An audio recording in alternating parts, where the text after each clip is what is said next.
എല്ലാ കൂട്ടുകാർക്കും day 10 new SCERT hot ടോപ്പിക്സിന്റെ ക്ലാസ്സിലേക്ക് എല്ലാ കൂട്ടുകാർക്കും സ്വാഗതം കേട്ടോ. അപ്പൊ ഇന്നത്തെ 10ാമത്തെ ക്ലാസ്സിൽ നമ്മുടെ ടോപ്പിക് നമ്മുടെ ഇന്ത്യൻ ഹിസ്റ്ററിയിൽ വരുന്ന കാര്യങ്ങളാണ്. നമുക്ക് എന്ത് ചെയ്യാം? 1923 സ്വരാജ് പാർട്ടിയിലാണ് സ്റ്റാർട്ട് ചെയ്യുന്നത് കേട്ടോ. എന്നിട്ട് നമുക്ക് 47 സ്വാതന്ത്ര്യ സമരം വരെ നടന്ന ഇന്ത്യൻ സ്വാതന്ത്ര്യ സമര ചരിത്രത്തിലെ കാര്യങ്ങൾ പുതിയ SCERT കൊടുത്തിരിക്കുന്നതൊക്കെ നമുക്ക് നോക്കാം. ഇതാ നമുക്ക് സ്റ്റാർട്ടിങ് തന്നെ പ്രീവിയസ് ക്വസ്റ്റ്യൻ ആണ്. സ്വരാജ് പാർട്ടി രൂപീകരിച്ചത് ആരൊക്കെയാണ്? CR ദാസും മോത്തിലാൽ നെഹ്റു. വെരി ഇമ്പോർട്ടന്റ് ആണ്, പ്രീവിയസ് ചോദ്യമാണ്. സ്വരാജ് പാർട്ടി രൂപീകരിച്ചത് ആര്? CR ദാസ്, മോത്തിലാൽ നെഹ്റു. പഠിച്ചല്ലോ. ഇനി നിസ്സഹരണ സമരകാലത്തെ, നിസ്സഹരണ സമരമൊക്കെ നമ്മൾ കഴിഞ്ഞ ക്ലാസ്സുകളിൽ ഹോട്ട് ടോപ്പിക്സിൽ പറഞ്ഞു തന്നതാണ്. 1920 കേട്ടോ, പ്രീവിയസ് ആണ്. 1920 നിസ്സഹരണ സമരകാലത്ത് തെരഞ്ഞെടുപ്പുകളും നിയമനിർമ്മാണ സഭകളും ബഹിഷ്കരിച്ചിരുന്നു. നിസ്സഹരണം അല്ലെ, സഹകരിക്കാത്തതിനെയാണ് നിസ്സഹരണം എന്ന് പറയുന്നത്. അതിലെന്തൊക്കെയാ ചെയ്തത്? തെരഞ്ഞെടുപ്പുകളും നിയമനിർമ്മാണ സഭകളും ബഹിഷ്കരിച്ചിട്ടുണ്ടായിരുന്നു. ഇതിനോട് വിയോജിപ്പുണ്ടായിരുന്ന കോൺഗ്രസ് നേതാക്കളായിരുന്ന CR ദാസ്, മോത്തിലാൽ നെഹ്റു തുടങ്ങിയവരുടെ നേതൃത്വത്തിൽ 1923 സ്വരാജ് പാർട്ടി രൂപീകരിക്കപ്പെട്ടു. 1923 സ്വരാജ് പാർട്ടി രൂപീകരിക്കുന്നത്. CR ദാസ്, മോത്തിലാൽ നെഹ്റു എന്തിനു വേണ്ടിയിട്ടാണ് എന്നും കൂടി ഇവിടെ പറഞ്ഞു. തെരഞ്ഞെടുപ്പുകളും നിയമനിർമ്മാണ സഭകളും ബഹിഷ്കരിച്ചിരുന്നു. അതിനോട് വിയോജിപ്പുണ്ടായിരുന്ന കോൺഗ്രസ് നേതാക്കളായിരുന്നു ഇവർ രണ്ടുപേര്. അതിന്റെ ഫലമായിട്ടാണ് 23 സ്വരാജ് പാർട്ടി രൂപീകരിച്ചത്. ഓക്കെ ആണല്ലോ.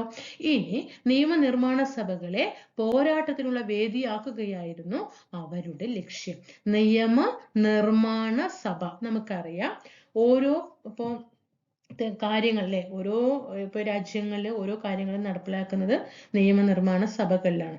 അപ്പൊ ആ സഭകളിലേക്ക് എത്തിപ്പെട്ടാലാണ് അവരുടെ അഭിപ്രായങ്ങളും സ്വാതന്ത്ര്യങ്ങളും അവിടെ എന്ത് ചെയ്യാൻ പറ്റുള്ളൂ?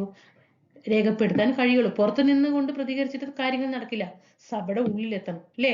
നിയമനിർമ്മാണ സഭയുടെ ഉള്ളിൽ എത്തിയാലാണ് ഇന്ത്യക്ക് വേണ്ടി നല്ല നല്ല കാര്യങ്ങൾ കൊണ്ടുവരാനായിട്ട് സാധിക്കുകയുള്ളൂ. അപ്പോ എങ്ങനെയെങ്കിലും അതിന്റെ ഉള്ളിലേക്ക് എത്തിപ്പെടാൻ അതായിരുന്നു അവരുടെ ലക്ഷ്യം. അതിനു വേണ്ടിയിട്ടാണ് ഈ സ്വരാജ് പാർട്ടി രൂപീകരിക്കപ്പെട്ടത്. ഇതിനായിട്ട് അവർ തെരഞ്ഞെടുപ്പിൽ മത്സരിച്ച് നിയമനിർമ്മാണ സഭകളിൽ അംഗത്വം നേടിക്കൊണ്ട് സർക്കാരിനെ വിമർശിച്ചു. സർക്കാരിന്റെ എല്ലാ നെഗറ്റീവ് ഇമ്പാക്റ്റുകളെയും എന്ത് ചെയ്യാണ്? വിമർശിച്ചുകൊണ്ടാണ് അവർ എന്ത് ചെയ്യുന്നത്? തെരഞ്ഞെടുപ്പിൽ മത്സരത്തിന് ഒരുങ്ങുന്നത്. നിയമനിർമ്മാണ സഭകളിൽ സർക്കാരിന്റെ ജനവിരുദ്ധ നയങ്ങളെ തുറന്നു കാണിക്കാൻ സ്വരാജ് പാർട്ടിക്ക് കഴിഞ്ഞു. അങ്ങനെ കഴിഞ്ഞു, സ്വരാജ് പാർട്ടിയുടെ കഴിഞ്ഞു. ഓക്കെ, അതവിടെ സ്റ്റോപ്പ് ചെയ്തു. ഇനി അടുത്തത് നോക്കിക്കേ, റാംപാൽ ലഹള. ഇതൊരു പുതിയൊരു സീരീസ് നമ്മൾ പഠിക്കുകയാണ്, പുതിയൊരു കാര്യമാണ്. പഴയ SCERT ഇതിനെ കുറിച്ച് പറയുന്നില്ല. റാംപാൽ ലഹളയ്ക്ക് നേതൃത്വം കൊടുത്തത് ആരാണ്? അല്ലൂരി സീതാരാമ രാജു കേട്ടോ. ഇതാണ് പിക്ചർ. അല്ലൂരി സീതാരാമ രാജു ആണ് റാംപാൽ ലഹളയ്ക്ക് നേതൃത്വം കൊടുത്തത്. എന്താണ് ഈ റാംപാൽ ലഹളയ്ക്ക് എത്തിപ്പെടാനുള്ള സാഹചര്യം? ചൗരി ചൗര സംഭവത്തെ തുടർന്നിട്ട്. എപ്പോഴാണ് ചൗരി ചൗര സംഭവം? 1922 20 നിസ്സഹരണ സമരം, 22 ചൗരി ചൗര സംഭവം. ആ ചൗരി ചൗര സംഭവത്തെ തുടർന്ന് വർഷങ്ങളിൽ ഇന്ത്യയുടെ വിവിധ ഭാഗങ്ങളിൽ ബ്രിട്ടീഷ് വിരുദ്ധ സമരങ്ങൾ അരങ്ങേറി. അങ്ങനെ ആന്ധ്രയിലെ ഗോത്ര ജനതയുടെ സമരം ഇതിനൊരു ഉദാഹരണമാണ്. അപ്പൊ റാംപാൽ ലഹള എന്ന് പറയുന്നത് ആന്ധ്രയിലെ ഗോത്രവർഗക്കാരുടെ സമരമായിരുന്നു. അല്ലൂരി സീതാരാമ രാജുവിന്റെ നേതൃത്വത്തിലായിരുന്നു റാംപാൽ ലഹള എന്ന പേരിൽ അറിയപ്പെട്ട ഈ സമരം. ബ്രിട്ടീഷ് വന നിയമങ്ങൾ കാരണം വനങ്ങളിൽ കാലിമേയ്ക്കാനുള്ള അവകാശങ്ങൾ തടയപ്പെട്ടതും കൊള്ളപ്പലിശക്കാരുടെ ചൂഷണവുമായിരുന്നു അവരെ ഈ സമരത്തിന് പ്രേരിപ്പിച്ചത്. 2500 ചതുരശ്ര മൈൽ ഭൂമേഖല സമരക്കാരുടെ നിയന്ത്രണത്തിലായിരുന്നു.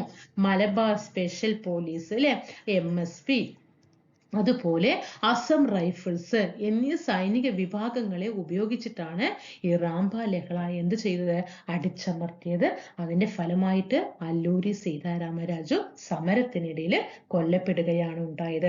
അപ്പൊ റാംപാൽ ലഹളയ്ക്ക് കാരണം എന്താണ്? ചൗരി ചൗര സംഭവത്തെ തുടർന്നിട്ടുള്ള വർഷങ്ങളിൽ ഇന്ത്യയുടെ വിവിധ ഭാഗങ്ങളിൽ ബ്രിട്ടീഷ് വിരുദ്ധ സമരങ്ങളിൽ ഒന്നായിരുന്നു റാംപാൽ ലഹള. അതിന് നേതൃത്വം കൊടുത്തത് അല്ലൂരി സീതാരാമരാജുവാണ്.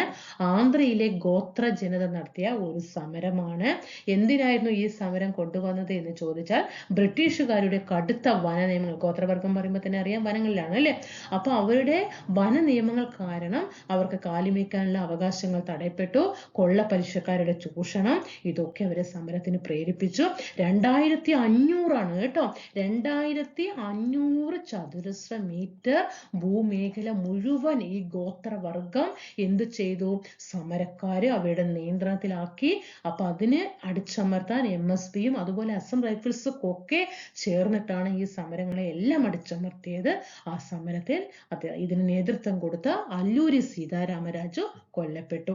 അപ്പൊ അവിടെ നമ്മുടെ നിസ്സഹകരണ സമരത്തെ തുറന്നിട്ടുള്ള സ്വരാജ് പാർട്ടി, ചൗരി ചൗര സംഭവത്തെ തുറന്നിട്ടുള്ള റാംപാൽ ലഹള എല്ലാം വ്യക്തമായിട്ട് ഒരു പോയിന്റ് പോലും മിസ്സാക്കാതെ പുതിയ SSCRT-യിലുള്ളത് നമ്മൾ പഠിച്ചു. ഇനി നമുക്ക് അടുത്തത് എന്താ നോക്കാം, സൈമൺ കമ്മീഷൻ അല്ലേ. സൈമൺ കമ്മീഷൻ വർഷം എപ്പോഴാണ്, 1927. പ്രീവിയസ് ക്വസ്റ്റ്യൻ ആണ്. എന്താണ് സൈമൺ കമ്മീഷൻ? എപ്പോഴും ഒരു ക്വസ്റ്റ്യൻ സൈമൺ കമ്മീഷൻ ഉണ്ടാകും. ഓക്കെ, PSCക്ക് ഇഷ്ടമാണ് സൈമൺ കമ്മീഷൻ കേട്ടോ, പക്ഷെ നമുക്ക് ഇന്ത്യക്കാർക്ക് ഇഷ്ടമല്ലാതിരുന്നു.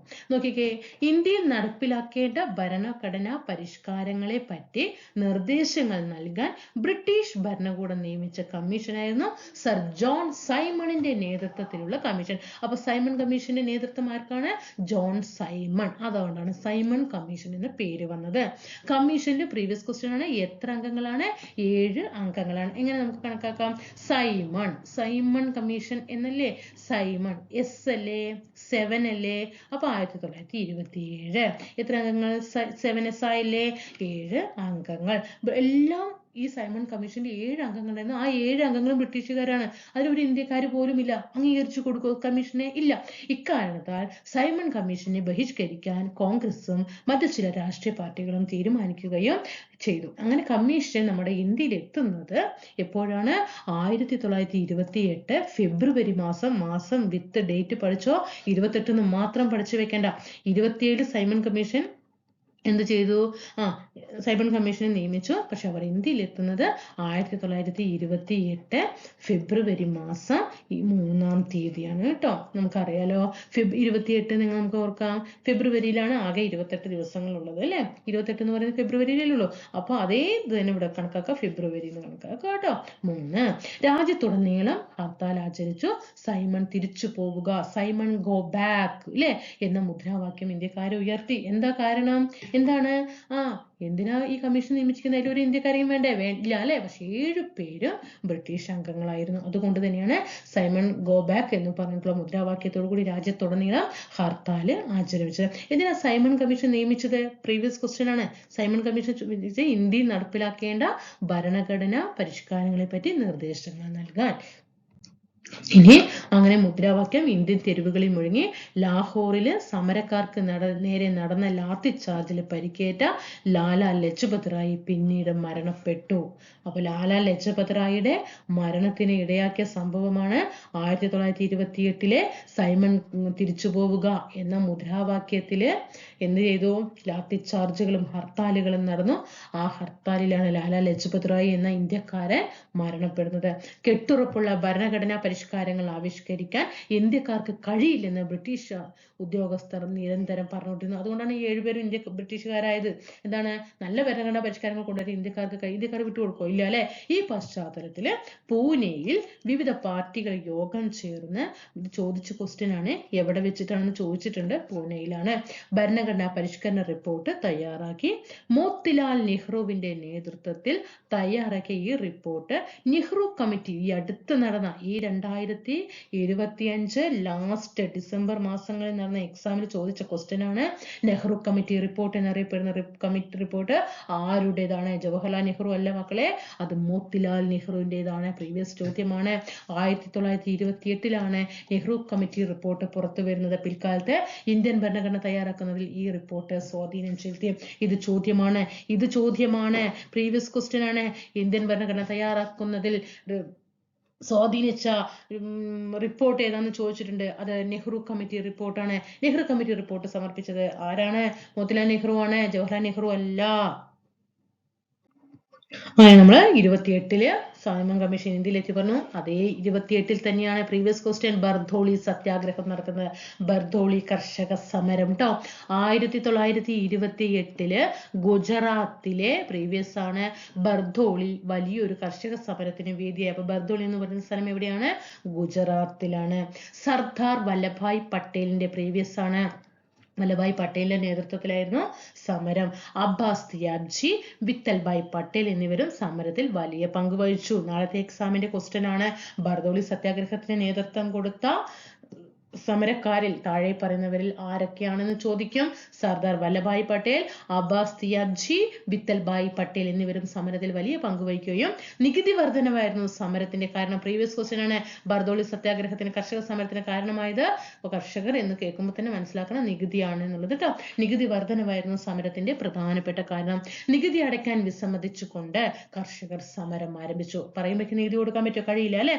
അങ്ങനെ നികുതി അടയ്ക്കാൻ വിസമ്മതിച്ചുകൊണ്ട് കർഷകർ സമരം ആരംഭിക്കുകയും കൃഷിയിടങ്ങൾ, വളർത്തുമൃഗങ്ങൾ, വണ്ടികൾ, കാർഷിക ഉപകരണങ്ങൾ എന്നിവ സർക്കാർ പിടിച്ചെടുത്ത് സർദാർ വല്ലഭായ് പട്ടേൽ സമരക്കാരോട് ഇങ്ങനെ നിർദ്ദേശിച്ചു. ചോദിക്കും നിങ്ങളുടെ വണ്ടികളും ഉപകരണങ്ങളും അഴിച്ച് പല ഭാഗങ്ങളാക്കി പല സ്ഥലങ്ങളിൽ സൂക്ഷിക്കുക എന്ന്. ഏത് സമരത്തോടനുബന്ധിച്ചിട്ടാണ് എന്ന് ചോദിച്ചാൽ അത് ബർദോളി കർഷക സമരവുമായി ബന്ധപ്പെട്ടിട്ടാണ് സർദാർ വല്ലഭായ് പട്ടേൽ സമരക്കാരോട് നിർദ്ദേശിച്ച വാക്കുകളാണ്. നിങ്ങളുടെ വണ്ടികളും ഉപകരണങ്ങളും അഴിച്ച് പല ഭാഗങ്ങളാക്കി പല സ്ഥലങ്ങളിൽ സൂക്ഷിക്കുക അല്ലേ. കാരണം ഇവിടെ കണ്ടോ, ഇവിടെ സർക്കാർ പിടിച്ചെടുത്തു അല്ലെ. കൃഷിയിടങ്ങളും വളർത്തുമൃഗങ്ങളും വണ്ടികളും കാർഷിക ഉപകരണങ്ങളൊക്കെ പിടിച്ചെടുക്കുകയാണ് ഗവൺമെന്റ്. അപ്പോ നിങ്ങളുടെ ഓരോ ഉപകരണങ്ങളും പല ഭാഗങ്ങളാക്കി സൂക്ഷിക്കണം, പല ഭാഗങ്ങൾ സൂക്ഷിക്കണം എന്ന് പറഞ്ഞുകൊണ്ട് പട്ടേല് നിർദ്ദേശിക്കുകയാണ്. ഗാന്ധിജി ബർദോളി സന്ദർശിച്ച് കർഷകർക്ക് ഉറച്ച പിന്തുണ നൽകി. അവസാന സർക്കാർ നികുതി വർധനവ് പിൻവലിച്ചു. അങ്ങനെ സമരം വിജയം നേടി. അപ്പൊ ബർദോളി സത്യാഗ്രഹം ഒരു വിജയം തന്നെയാണ്. നികുതി വർധനവ് സർക്കാർ പിൻവലിച്ചു. കാരണം കർഷക സമരം അത്ര വലിയ ശക്തി ആർജിച്ചതായിരുന്നു. ഗുജറാത്തിലെ ബർദോളിയിലായിരുന്നു. 1928 സർദാർ വല്ലഭായ് പട്ടേലാണ് നേതൃത്വം കൊടുത്തത്. അബ്ബാസ് തിയാബ്ജിയും വിത്തൽഭായ് പട്ടേലും കൂടെ ഉണ്ടായിരുന്നു. അതിൽ വന്ന ഒരു മുദ്രാവാക്യമാണ് നിങ്ങളുടെ വണ്ടികളും ഉപകരണങ്ങളും അയച്ച് പല ഭാഗങ്ങളാക്കി പല സ്ഥലങ്ങളിൽ സൂക്ഷിക്കാൻ നിർദ്ദേശിച്ചത് വല്ലഭായ് പട്ടേലാണ്. ബർദോളി സത്യാഗ്രഹത്തെ ആരാണ് അനുകൂലിച്ചത്? ഗാന്ധിജിയാണ്. അവസാനം വിജയം നേടിയോ? വിജയം നേടി. ഇനി അടുത്തത് ലാഹോർ സമ്മേളനം. അങ്ങനെ വർഷം കണ്ടോ, അടുപ്പിച്ചടുപ്പിച്ച് വർഷങ്ങൾ നമ്മൾ വരികയാണ്. ലാഹോർ സമ്മേളനം സ്വാതന്ത്ര്യ സമരത്തിലെ നാഴികക്കല്ലായി മാറിയത് എന്തുകൊണ്ടാണ്? എന്നാണ് ഒരു എക്സാമിലെങ്കിലും ഈ ലാഹോർ സമ്മേളനത്തെ കുറിച്ച് ചോദിക്കാത്ത ക്വസ്റ്റ്യൻ പേപ്പർ ഉണ്ടോ? ഇല്ല അല്ലെ. ഇന്ത്യൻ സ്വാതന്ത്ര്യ സമര ചരിത്രത്തിൽ ലാഹോർ സമ്മേളനം പല കാരണങ്ങൾ കൊണ്ടും സുപ്രധാനമായിരുന്നു. ഈ സമ്മേളനത്തിലാണ് കോൺഗ്രസ് ആദ്യമായി പൂർണ്ണ സ്വാതന്ത്ര്യം ആവശ്യപ്പെട്ടത്. PSCക്ക് അറിയില്ല ഈ ക്വസ്റ്റ്യൻ ഞങ്ങൾ എത്ര പ്രാവശ്യം ഇട്ടിട്ടുണ്ട് എന്നുള്ളത്. കോൺഗ്രസ് ആദ്യമായി പൂർണ്ണ സ്വാതന്ത്ര്യം ആവശ്യപ്പെട്ട ഇന്ത്യൻ നാഷണൽ കോൺഗ്രസിന്റെ സമ്മേളനം ഏത് എന്ന് ചോദിച്ചാൽ ലാഹോർ സമ്മേളനമാണ്. ഇതിനായി ബഹുജന സമരം ആരംഭിക്കാൻ ഗാന്ധിജിയെ സമ്മേളനം ചുമതലപ്പെടുത്തി. ഇന്ത്യയുടെ ത്രിവർണ്ണ പതാക കോൺഗ്രസിന്റെ പതാകയായി സ്വീകരിക്കാൻ സമ്മേളനം തീരുമാനിച്ചു. അപ്പൊ ഇന്ത്യൻ സ്വാതന്ത്ര്യ സമര ചരിത്രത്തിൽ ലാഹോർ സമ്മേളനം സുപ്രധാനമായി എന്ന് പറയാൻ കാരണം കോൺഗ്രസ് ആദ്യമായിട്ട് പൂർണ്ണ സ്വാതന്ത്ര്യം ആവശ്യപ്പെട്ടത് ലാഹോർ സമ്മേളനത്തിൽ വെച്ചിട്ടാണ്. അതേപോലെ ഇന്ത്യയുടെ ത്രിവർണ്ണ പതാക കോൺഗ്രസിന്റെ പതാകയായിട്ട് അംഗീകരിക്കാൻ, ഇന്ത്യയുടെ ത്രിവർണ്ണ പതാക കോൺഗ്രസിന്റെ പതാകയായി അംഗീകരിക്കുന്ന സമ്മേളനം ആരംഭിച്ചതും 1929 ലാഹോർ സമ്മേളനത്തിലാണ്. ഇനി സ്വാതന്ത്ര്യാനന്തരം റിപ്പബ്ലിക് ദിനമായി ജനുവരി 26 തെരഞ്ഞെടുത്തതിന്റെ പശ്ചാത്തലം എന്തായിരുന്നു? ലാഹോർ സമ്മേളനത്തിന്റെ ഭാഗമായിട്ടാണ് എന്ത് ചെയ്യുന്നത്? ഇന്നിപ്പോ നമുക്കറിയാം ജനുവരി 26 ആയി അല്ലേ. ഈ ജനുവരി 26 എന്താ? റിപ്പബ്ലിക് ഡേ ആണ്. എന്തുകൊണ്ടാണ് ജനുവരി 26 റിപ്പബ്ലിക് ഡേ ആയിട്ട് തിരഞ്ഞെടുക്കാൻ കാരണം? 1930 ജനുവരി മാസം 26-ാം തീയതിയാണ് ഈ ലാഹോർ സമ്മേളനത്തിന്റെ ഭാഗമായി എന്താണ് പൂർണ്ണ സ്വാതന്ത്ര്യം, ആദ്യത്തെ ഇന്ത്യൻ സ്വാതന്ത്ര്യ സമരം അല്ലേ, നമ്മുടെ ആദ്യത്തെ സ്വാതന്ത്ര്യ ദിനം എന്ന് പറയുന്നത് 1930 1930 ജനുവരി 26. നമുക്ക് പഠിക്കാം. ഇവിടെ നോക്കൂ, ലാഹോർ സമ്മേളന തീരുമാനപ്രകാരം 1930 ജനുവരി 26 ഇന്ത്യ മുഴുവൻ സ്വാതന്ത്ര്യ ദിനമായി ആഘോഷിച്ചു. ഗ്രാമങ്ങളിലും നഗരങ്ങളിലും ഒരേ സമയം യോഗങ്ങൾ ചേർന്ന് സ്വാതന്ത്ര്യ പ്രഖ്യാപനം നടത്തി. ദേശീയ പതാക ഉയർത്തിയും ദേശഭക്തി ഗാനങ്ങൾ ആലപിച്ചും ജനം സ്വാതന്ത്ര്യ ദിനാഘോഷത്തിൽ പങ്കാളികളായി. ചർക്കയിൽ നൂൽനൂൽപ്പ്, മദ്യനിരോധന പ്രവർത്തനം, ഹിന്ദു മുസ്ലിം ഐക്യ പ്രചരണം എന്നിവയും ഇതിന്റെ ഭാഗമായി നടന്നു. തുടർന്നുള്ള വർഷങ്ങളിലും ജനുവരി 26 സ്വാതന്ത്ര്യ ദിനമായി ആഘോഷിച്ചു. സ്വാതന്ത്ര്യാനന്തരം ജനുവരി 26 സ്വാതന്ത്ര്യ ദിനമായിട്ട് ആഘോഷിച്ചു അതുവരെയും. എന്നാൽ സ്വാതന്ത്ര്യാനന്തരം റിപ്പബ്ലിക് ദിനമായിട്ട് ജനുവരി 26 തെരഞ്ഞെടുത്തത് ഈ പശ്ചാത്തലത്തിലാണ്. നമുക്കറിയാം 1947 ഓഗസ്റ്റ് 15 അല്ലേ നമ്മൾ ഇന്ത്യ സ്വാതന്ത്ര്യം നേടിയത്. അതുകൊണ്ട് ഓഗസ്റ്റ് 15 സ്വാതന്ത്ര്യ ദിനമായിട്ട് ആഘോഷിച്ചു. അപ്പൊ അതുവരെ ആഘോഷിച്ച ജനുവരി 26 തള്ളിക്കളയാൻ കഴിയോ? ഇല്ല. അതുകൊണ്ടാണ് ജനുവരി 26 റിപ്പബ്ലിക് ദിനമായിട്ട് തെരഞ്ഞെടുത്തത്. നിങ്ങൾ ഇങ്ങനെ തന്നെ പഠിച്ചു വെക്കോ. നിങ്ങൾ വിചാരിക്കുമ്പോൾ എന്തിനാ ഇങ്ങനെ ഒരു ഇത്രയും എസ്സേ പോലെയൊക്കെ തന്നിരിക്കുന്നത്? മക്കളെ, നിങ്ങൾ ഇങ്ങനെ പഠിച്ചിട്ട് വെക്കോ. വാരി വലിച്ചിട്ടുള്ള പഠനം നിങ്ങൾക്ക് ഒഴിവാക്കി നിങ്ങൾക്ക് വേണ്ടത് മാത്രം നിങ്ങൾ ഇതുപോലെ ഈ തരുന്ന രീതിയിൽ പഠിച്ചിട്ട് പോയാൽ ഏത് തലകുത്തി നിന്ന് PSC സ്റ്റേറ്റ്മെന്റ് എക്സാം ഇട്ടാലും നിങ്ങൾ നേടും, വിജയം നേടും. അതാണ് അതിന്റെ വാസ്തവം. സ്റ്റേറ്റ്മെന്റ് ക്വസ്റ്റ്യൻ നിറയും, ക്വസ്റ്റ്യൻ പേപ്പറുകൾ മുഴുവൻ നിറഞ്ഞൊഴുകും സ്റ്റേറ്റ്മെന്റ്. കാരണം ഇതിൽ നിന്നുള്ള ഓരോ സ്റ്റേറ്റ്മെന്റുകളായിരിക്കും നിങ്ങൾക്ക് നാളത്തെ ചോദ്യങ്ങളായിട്ട് വരിക കേട്ടോ. ഇനി അടുത്തത്, ബ്രിട്ടീഷുകാരുടെ ഉപ്പ് കുത്തകയെ ഗാന്ധിജി നിന്ദ്യമായ കുത്തക എന്ന് വിശേഷിപ്പിച്ചിട്ടുണ്ട്. അങ്ങനെ നമ്മൾ 30ലേക്ക് കടന്നു. നമുക്കറിയാം ഉപ്പ് സത്യാഗ്രഹം അല്ലെ. ഉപ്പ് നിർമ്മാണം ബ്രിട്ടീഷ്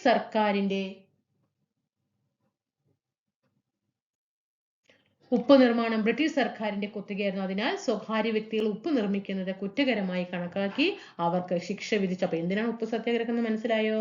സ്വകാര്യ വ്യക്തികൾ എന്ത് ചെയ്യണം? ഉപ്പ് നിർമ്മിക്കുന്നത് കുറ്റകരമായി കണക്കാക്കിയിട്ട് ശിക്ഷ വിധിക്കാൻ തുടങ്ങി. ഈ നിയമം ലംഘിക്കാൻ വേണ്ടിയിട്ടാണ് ഗാന്ധിജി തീരുമാനം ചുലേ. അങ്ങനെ പൊതുവെ ഉഷ്ണമേഖലാ കാലാവസ്ഥ അനുഭവപ്പെടുന്ന ഇന്ത്യയിലെ ജനങ്ങൾക്കും വളർത്തുമൃഗങ്ങൾക്കും എല്ലാം ഒരുപോലെ അത്യന്താപേക്ഷിതമായ വസ്തുവായിരുന്നു ഉപ്പ്. കാർഷിക ആവശ്യങ്ങൾക്കും കൂടി ഉപയോഗിച്ചിരുന്ന ഉപ്പിന്മേലുള്ള സർക്കാരിന്റെ കുത്തകയെ ഗാന്ധിജി വിശേഷിപ്പിച്ചത് നിന്ദ്യമായ കുത്തക എന്നത് ആയിരുന്നു. അപ്പൊ നിന്ദ്യമായ കുത്തക എന്ന് ഗാന്ധിജി വിശേഷിപ്പിച്ചത് എന്തിനെന്ന് ചോദിച്ചാൽ അത് ഉപ്പ് സത്യാഗ്രഹത്തെയാണ്. ജനങ്ങളുടെ അടിസ്ഥാന ആവശ്യങ്ങളുടെ മേൽ അനാവശ്യമായ അധികാരം സ്ഥാപിച്ച ബ്രിട്ടീഷ് നയത്തെയാണ് ഗാന്ധിജി ഇത്തരത്തില് വിശേഷിപ്പിച്ചത്. അങ്ങനെ ഉപ്പ് സത്യാഗ്രഹത്തിന്റെ ഭാഗമായി നടന്ന സമരമാണ് ഇത്. സിവിൽ നിയമലംഘന സമരം. പ്രീവിയസ് ആണ് സിവിൽ നിയമലംഘന സമരം നടന്നത്. ഏതിന്റെ ഭാഗമായിട്ടാണ്? പ്രീവിയസ് ആണ്. ഉപ്പ് സത്യാഗ്രഹത്തിന്റെ ഭാഗമായിട്ടാണ്. നടന്ന വർഷം 1930. സിവിൽ നിയമലംഘന സമരത്തിന്റെ ഭാഗമായി കർഷകർ സർക്കാരിന് നികുതി നൽകാതെയും ജന്മിമാർക്ക് പാട്ടത്തുക നൽകാതെയും പങ്കാളികളായി അല്ലേ. റെയിൽവേ, തുറമുഖം, ഖനി എന്നിവയിലെ തൊഴിലാളികൾ സമരത്തിൽ പങ്കെടുത്തു. അപ്പൊ എന്താകും? എല്ലാം അവിടെ സ്തംഭിക്കും അല്ലേ. മഹാരാഷ്ട്രയിലെ ഷോളാപൂരിൽ തൊഴിലാളികൾ നടത്തിയ സമരം അക്രമത്തിൽ കലാശിച്ചു. ഗോത്ര ജനത വന നിയമങ്ങൾ ലംഘിച്ച് കാടുകൾ കയറി വിഭവങ്ങൾ ശേഖരിച്ച് സ്ത്രീകൾ ഉപ്പ് നിർമ്മാണം, വിദേശ വസ്തുക്കൾ വിൽക്കുന്ന കടകൾ പിക്കറ്റ് ചെയ്യൽ തുടങ്ങിയ സമര പരിപാടികളിൽ സജീവമായി പങ്കെടുക്കുകയും കച്ചവടക്കാരും വ്യവസായികളും ഇറക്കുമതി ചെയ്ത ഉൽപ്പന്നങ്ങൾ വാങ്ങാനും വിൽക്കാനും തയ്യാറായില്ല. ഇതൊക്കെയായിരുന്നു സിവിൽ നിയമലംഘന സമരത്തിന്റെ ഭാഗമായിട്ട് നമ്മുടെ ഇന്ത്യയിൽ അരങ്ങേറിയിട്ടുണ്ടായിരുന്നത്. നോക്കിക്കേ, 1931 മാർച്ച് 5 ഒപ്പുവെച്ച ഗാന്ധി ഇർവിൻ ഉടമ്പടിയുടെ പ്രധാനപ്പെട്ട വ്യവസ്ഥകൾ എന്തായിരുന്നു? അപ്പൊ പഠിച്ചു വെച്ചോളാം. അങ്ങനെ നമ്മൾ 1931ലേക്ക് കടക്കുകയാണ്. 31 മാർച്ച് മാസം 5-ാം തീയതി. ഓക്കെ, അപ്പോ ഗാന്ധി ഇർവിൻ ഉടമ്പടി നടന്ന വർഷം 1931 മാർച്ച് മാസം 5. 3 എന്നുള്ളതിൽ നിന്ന് എടുക്കണം കേട്ടോ. ജനുവരി, ഫെബ്രുവരി, മാർച്ച് കേട്ടോ. മാർച്ച് 5. എന്തൊക്കെയായിരുന്നു ഗാന്ധി ഇർവിൻ ഉടമ്പടിയുടെ ഭാഗമായിട്ട് നടന്ന 2 വ്യവസ്ഥകളാണ്? നിയമലംഘന സമരം നിർത്തിവെക്കുക, ഗാന്ധിജി 2ാമത്തെ വട്ടമേശ സമ്മേളനത്തിൽ പങ്കെടുക്കുക. ഇത് ചോദ്യം വന്നാൽ നമ്മൾ എന്തായാലും നിങ്ങൾ ഓരോരുത്തരും കൺഫ്യൂഷൻ ആവും അല്ലെ. ഗാന്ധി ഇർവിൻ ഉടമ്പടിയുടെ വ്യവസ്ഥകൾ ചോദിച്ചാൽ കൺഫ്യൂഷൻ ആകാൻ പാടില്ല. 30 നടന്ന നിയമലംഘന സമരം നിർത്തിവെക്കാനും ഗാന്ധിജി 2ാമത്തെ വട്ടമേശ സമ്മേളനത്തിൽ പങ്കെടുക്കാനും. കാരണം നമ്മുടെ ഇന്ത്യയില് 3 വട്ടമേശ സമ്മേളനങ്ങളാണ് ലണ്ടനിൽ വെച്ച് നടന്നിട്ടുണ്ടായിരുന്നത്. 1930, 31, 32. 30, 31, 32 3 വട്ടമേശ സമ്മേളനം നടന്നത്. ഈ 3ലും പങ്കെടുത്തത് നമ്മുടെ ഡോക്ടർ BR അംബേദ്കർ ആണ്. എന്നാൽ ഗാന്ധിജി ആദ്യത്തെ വട്ടമേശ സമ്മേളനത്തിലൊന്നും പങ്കെടുത്തില്ല. 2ാമത്തെ വട്ടമേശ സമ്മേളനത്തിൽ ഗാന്ധിജി എന്ത് ചെയ്തിട്ടുണ്ട്? പങ്കെടുത്തിട്ടുണ്ടായിരുന്നു കേട്ടോ. ആകെ 2ാമത്തെ വട്ടമേശ സമ്മേളനത്തിൽ മാത്രമേ ഗാന്ധിജി പങ്കെടുത്തിട്ടുള്ളൂ. അവരുടെ കൂടെ ആരുണ്ടായിരുന്നു? സരോജിനി നായിഡുവും കൂടെ ഉണ്ടായിരുന്നു കേട്ടോ. ഓക്കെ, അത് പഠിച്ചു. അങ്ങനെ സായുധ വഴിയിലേക്ക് യുവാക്കളെ നയിച്ച പ്രധാനപ്പെട്ട കാരണങ്ങൾ എന്തെല്ലാം? സ്വാതന്ത്ര്യം എന്ന ലക്ഷ്യത്തിലേക്ക് എത്താൻ കോൺഗ്രസിന്റെയും മഹാത്മാഗാന്ധിയുടെ നേതൃത്വത്തിൽ നടന്ന സമര രീതികൾക്കൊപ്പം വ്യത്യസ്തമായ മറ്റു മാർഗങ്ങളും പലരും സ്വീകരിച്ചു. യുവാക്കളായിരുന്ന ഇവരിൽ ഭൂരിഭാഗവും റഷ്യൻ വിപ്ലവത്തിന്റെ വിജയവും നിസ്സഹന സമരം പാതി വഴിയിൽ അവസാനിപ്പിച്ചതുമാണ് വിപ്ലവത്തിന്റെ പാതിയിലേക്ക് ഇവരെ നയിച്ചത്. കാരണം യുവാക്കൾ ഇറങ്ങാൻ തുടങ്ങി. എന്താ കാരണം? റഷ്യൻ വിപ്ലവത്തിന്റെ വിജയം. എപ്പോഴാ റഷ്യൻ വിപ്ലവം? 1917 റഷ്യൻ വിപ്ലവം നടന്നു.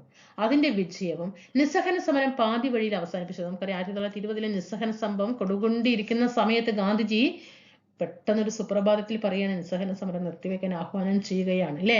ആ നിസ്സഹന സമരം പാതി വഴി അവസാനിപ്പിച്ചു. അതൊക്കെ എന്താണ്? യുവാക്കളെ വിപ്ലവത്തിലേക്ക് നയിച്ചു. അതിനെ തുടർന്നിട്ട് 1924 ഹിന്ദുസ്ഥാൻ റിപ്പബ്ലിക്കൻ അസോസിയേഷൻ എന്ന വിപ്ലവ സംഘടന രൂപം കൊള്ളുന്നത്. പ്രീവിയസ് ക്വസ്റ്റ്യൻ ആണ്.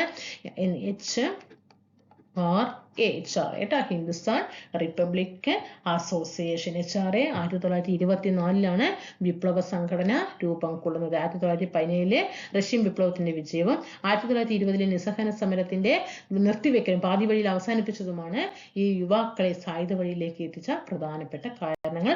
അതിന്റെ ഭാഗമായിട്ടാണ് 1924 HRA വിപ്ലവ സംഘടന രൂപം കൊള്ളുന്നത്. ഇനി ആ HSRA അങ്ങനെ ഹിന്ദുസ്ഥാൻ സോഷ്യലിസ്റ്റ് റിപ്പബ്ലിക്കൻ അസോസിയേഷന്റെ രൂപീകരണത്തോടെ ഭഗത് സിംഗിന്റെ നേതൃത്വത്തിൽ വിപ്ലവകാരികൾ നടത്തിയ രണ്ട് പ്രധാനപ്പെട്ട പ്രവർത്തികളാണ്. അപ്പോൾ 1924 നമ്മൾ പറഞ്ഞു ഹിന്ദുസ്ഥാൻ റിപ്പബ്ലിക്കൻ അസോസിയേഷൻ അല്ലെങ്കിൽ ഹിന്ദുസ്ഥാൻ സോഷ്യലിസ്റ്റ് റിപ്പബ്ലിക്കൻ അസോസിയേഷൻ ആരുടെ നേതൃത്വത്തിലാണ് മക്കളെ? ഭഗത് സിംഗിന്റെ നേതൃത്വത്തിലാണ്. ആ വിപ്ലവകാരികൾ നടത്തിയ രണ്ട് പ്രധാനപ്പെട്ട പ്രവർത്തികൾ പഠിച്ചു വെച്ചോളണം കേട്ടോ. ലാലാ ലജ്പത് റായിയുടെ മരണത്തിലേക്ക് നയിച്ച ലാത്തി ചാർജിൽ പങ്കാളിയായ സാൻഡേഴ്സൺ എന്ന പോലീസ് ഉദ്യോഗസ്ഥനെ വെടിവെച്ചു കൊന്നു. കണ്ടോ? HSRയുടെ ഭാഗമായിട്ടാണ് ഭഗത് സിംഗിന്റെ നേതൃത്വത്തിലാണ്.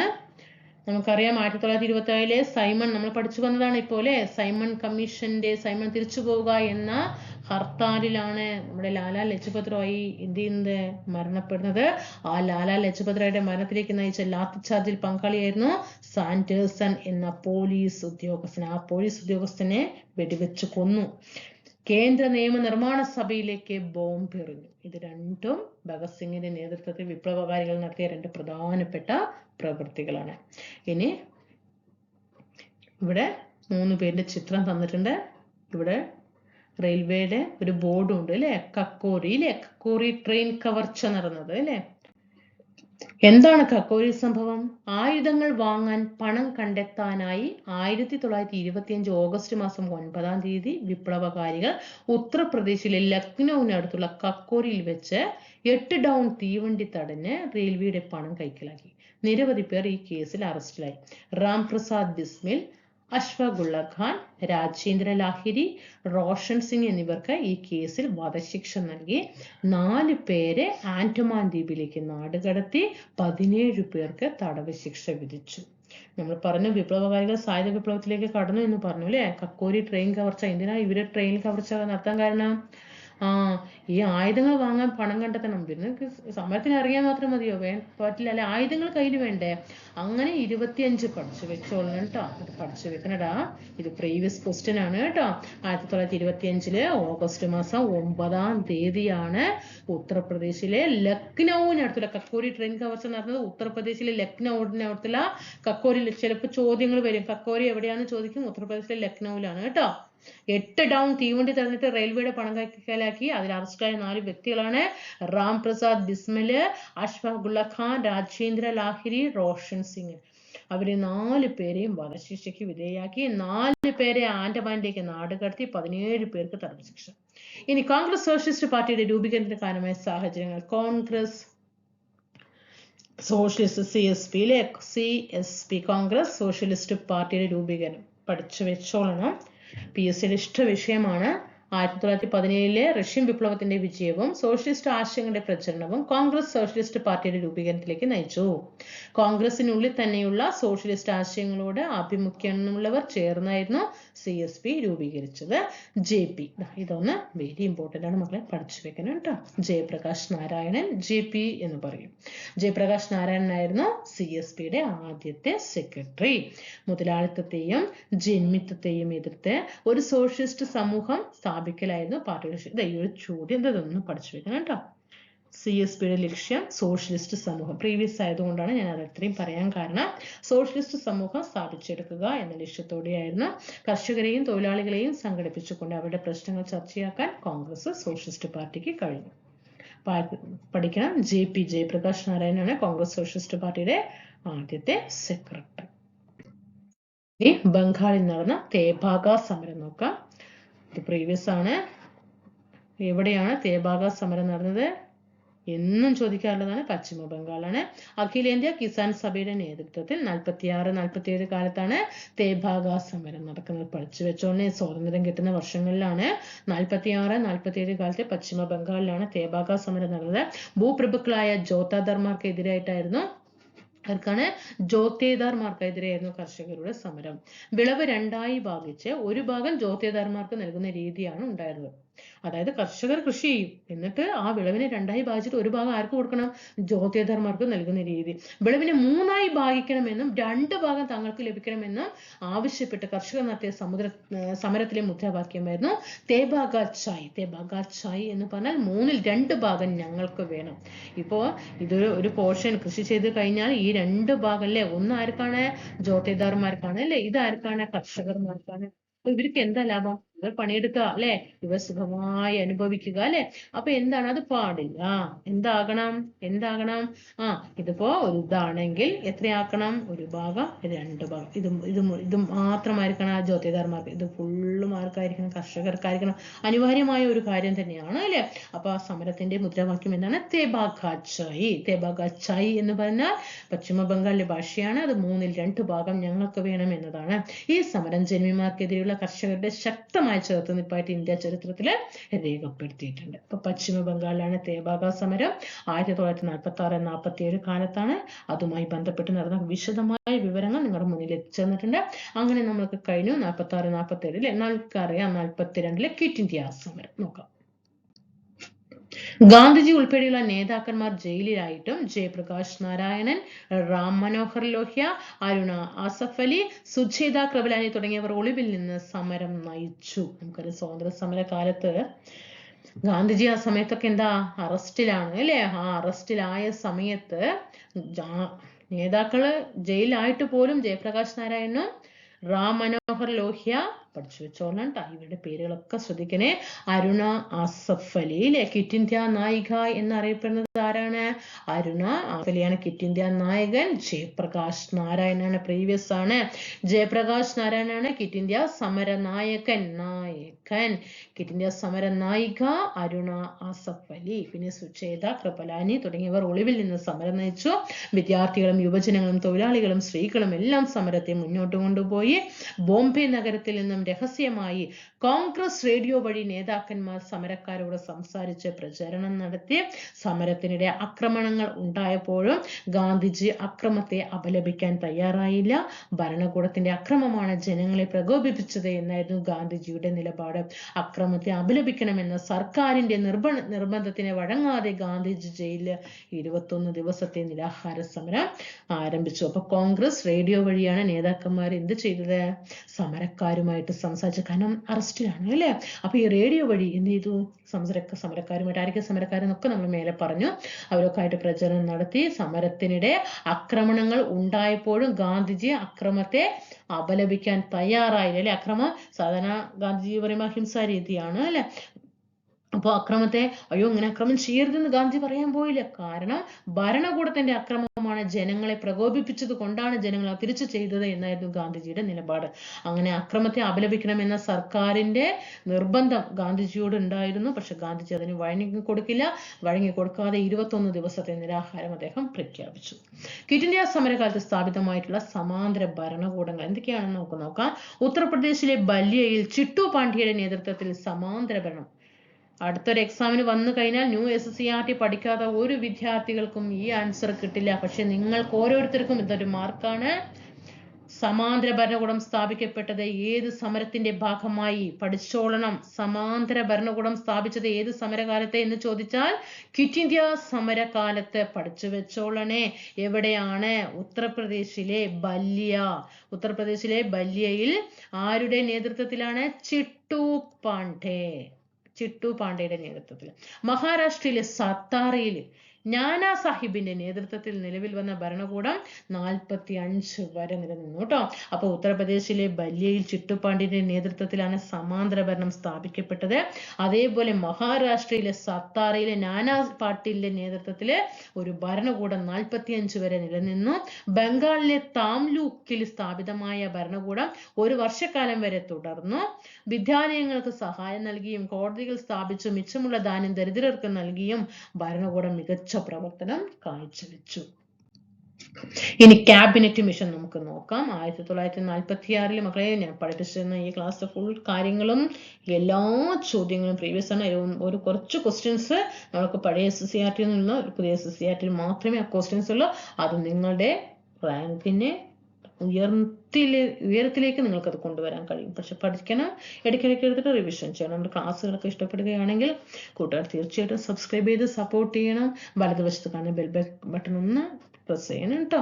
താഴെ ക്ലാസ്സിനെ കുറിച്ചിട്ടുള്ള വിമർശനങ്ങളൊക്കെ ഉണ്ടെങ്കിൽ താഴെ എഴുതി അറിയിക്കുക കേട്ടോ. നിങ്ങൾ മടി കാണിക്കാൻ പാടില്ല. ലൈക്ക് ചെയ്യുക, ഷെയർ ചെയ്യുക. ഓക്കെ, അപ്പം ഈ ക്യാബിനറ്റ് മിഷൻ 46 എന്താ ഈ ക്യാബിനറ്റ് മിഷൻ നമ്മുടെ ഇന്ത്യയിലേക്ക് വരാൻ കാരണം?